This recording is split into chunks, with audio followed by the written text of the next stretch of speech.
नमस्कार प्रिय दर्शकों व श्रोताओं भक्तजनों, आप सभी का मेरे इस चैनल पर स्वागत है। जो भक्तजन मेरी वीडियो पर नए हैं तो चैनल को सब्सक्राइब जरूर कर लें।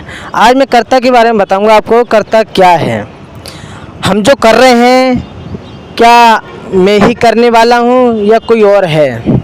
जिसके अंदर ये भाव रहता है, कर्ता का जो भाव रहता है कि मैं सब कुछ कर रहा हूं, तो ये कर्ता का भाव ही उसे जन्म और मरण से मुक्त नहीं करा पाता। जिसके अंदर कर्तापन का भाव रहेगा वो परमात्मा को प्राप्त नहीं कर सकता, क्योंकि उसके अंदर जो चीज़ें हैं, कर्तापन जो मैंने किया है, ये मेरा है, मैं कर रहा हूँ। क्योंकि करने वाला तो कोई और है, उसकी शक्ति सब में समाई हुई है, उसकी शक्ति सब में है, हम में है, सब में है। उसी के द्वारा सारे कार्य ये हो रहे हैं। फिर ये मैं और कर्ता का भाव कैसे आ जाता है, पूरी वीडियो में देखें। मैं वीडियो को स्टार्ट करता हूँ। कर्तापन के बारे में अब आपसे थोड़ा सा बोलना चाहूँगा। कर्तापन को आपको समझना है। कर्तापन क्या है? ये हमारा शरीर है, ये मेरा शरीर है।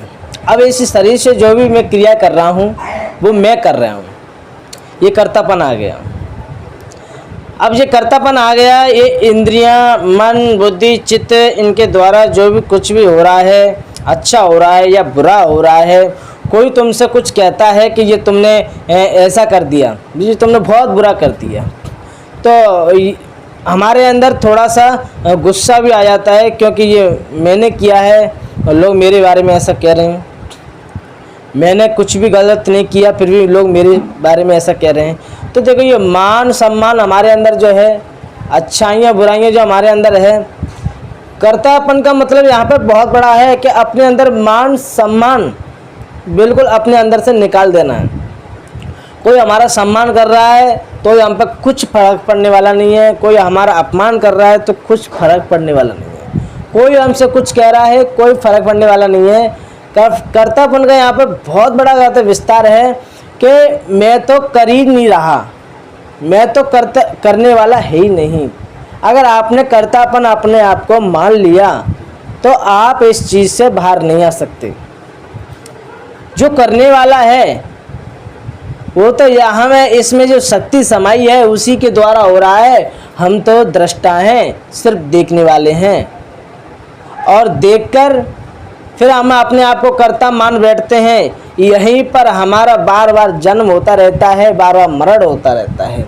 क्योंकि जब तक ये जीव का जो स्वभाव है, ये कर्तापन निकलता नहीं है, तब तक वो जीव जन्म लेता है, फिर ये मर जाता है, दूसरे शरीर में दूसरे शरीर को धारण करता है, फिर छोड़ता है। कर्तापन को अपने अंदर से निकालने के लिए मान, अपमान, राग, द्वेष, सांसारिक भोग, इन सब का हमें अपने अंदर से त्याग करना होगा। मैं शरीर हूँ नहीं, मैं शरीर हूँ नहीं, मन बुद्धि पता नहीं, परमात्मा के चरणों में मन को लगाते रहिए, और दूसरी कोई वस्तु नहीं होनी चाहिए सांसारिक की सिवा परमात्मा के। आपके अंदर से कर्तापन जो है देह अभ्यास हो जाएगा, इस शरीर को छोड़ जाओगे और तुम्हें पता भी नहीं चलेगा कि मैं शरीर हूँ, मैं कौन हूँ। लेकिन ये यहाँ तक पहुँचने के लिए ना आपको कितना परिश्रम करना पड़ेगा, कितना मान सम्मान, ये सारी चीज़ें तुम्हारे अंदर जो ममताएं जो बसी हुई हैं, जो संसार में बांधी हुई हैं मान सम्मान की, कि लोग मेरा सम्मान नहीं करते, लोग मेरी इज्जत नहीं करते, लोग मुझे कुछ समझते नहीं हैं, जो ममता ही तो बंधी हुई है। आसक्ति क्या है? आसक्ति है कि ये मेरा है, ये संपत्ति मेरी है, ये पुत्र स्त्री ये सब मेरे हैं, धन मेरा है, इसकी रक्षा कैसे करूं, इसे कैसे संभालूं, मैं इनके बगैर रह नहीं सकता हूं। तो ये हमारे अंदर जो चीज़ बनी हुई है, सुख और दुख बना हुआ है, इन चीज़ों में गहरे में जो आसक्ति हमें जो बांधी हुई है, इनको कैसे छोड़ा जाए।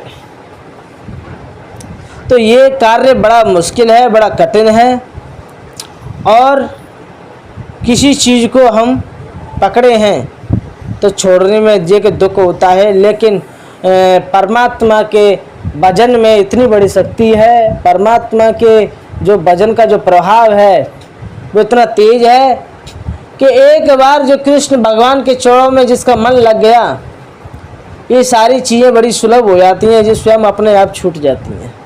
क्योंकि वो जो निष्कामी है ना, तुम्हारे अंदर सकाम भाव बना हुआ है, वो निष्कामता में एक दिन परिणित हो जाएगा। वो स्वयं निष्कामी है। तो देखो, हमारे बस की बात नहीं है कि हम इन चीज़ों को छुटा सकें, क्योंकि हम तो बुरी तरीके से फंसे हुए हैं, लेकिन उसी की शक्ति हमारे अंदर है।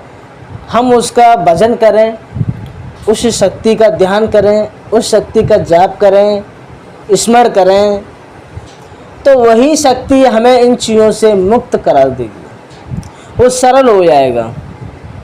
तो मेरे प्यारे श्रोताओं, भक्तजनों, मैंने तो सिर्फ आपको छोटा सा ही एक प्रश्न के बारे में आपको बताया है, और इस पर मंथन करने के लिए आपको न जाने कितना गोता लगाना होगा इसमें।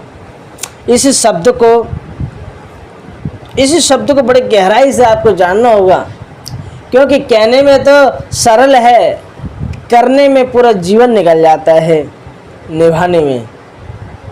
तो मेरे प्यारे श्रोताओं, भक्तजनों, अब मैं अपनी वाणी को यहीं पर विराम लेता हूँ। जय श्री कृष्ण।